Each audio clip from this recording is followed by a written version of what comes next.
এখন আমাদের তো আগেও বলেছি আমি, আমাদের যেতেই হবে দিল্লিতে, এবং আমাদের এখানে পর্যায়ক্রমে প্রতি 3 বছর পর পর সভাপতি পরিবর্তন হয় এবং বিভিন্ন সময় বিভিন্ন কারণে একটু এক্সটেনশনও হয়। এইবারও তার ব্যতিক্রম হয়নি। তো এতদিন বাদে আমাদের যে সর্বভারতীয় সভাপতি নবীনজি হয়েছেন, ওনাকে একটু আমি শুভেচ্ছা জানিয়েছি ত্রিপুরার পক্ষ থেকে। পাশাপাশি ওনাকে বলেছি ত্রিপুরাতে আসার জন্য। উনি বলেছেন যে নর্থ ইস্টার্ন জোনে পার্টির কাজে উনি বহুতবার এসেছেন এবং ত্রিপুরাতেও উনি এসে গেছেন এখানে।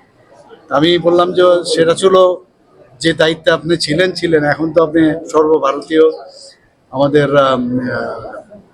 National president. তো সেই জায়গায় এখন আমার মনে হয় ত্রিপুরার পক্ষ থেকে আছে সিএম, আমি আপনাকে ইনভাইট করছি। তো উনি নিশ্চয়ই আসবো এবং আসবেন, এবং বিভিন্ন বিষয়ে আলোচনা হয়েছে এবং আমরা চাইছি যে আগামী দিন যে ত্রিপুরাকে আরো আমাদের পার্টিগতভাবে আমরা আরো বেশি যাতে শক্তিশালী করতে পারি।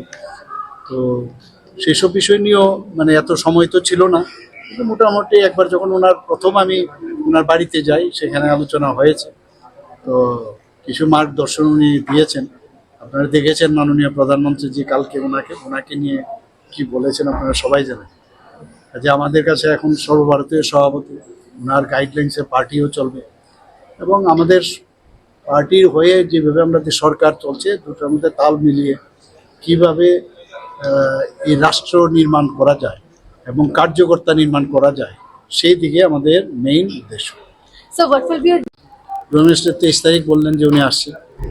কি মানে না, এখানে বিভিন্ন জায়গায় যে আমাদের ট্যুরিজমের যে স্পটগুলো আছে বিভিন্ন জায়গায় উনি দেখবেন, প্লাস ডোনার মিনিস্ট্রি থেকে যেসব প্রকল্পেতে উনি আর্থিকভাবে ওনার ডিপার্টমেন্ট থেকে সাহায্য করেছেন, সেগুলোর যে স্ট্যাটাস কি সেগুলো উনি দেখবেন।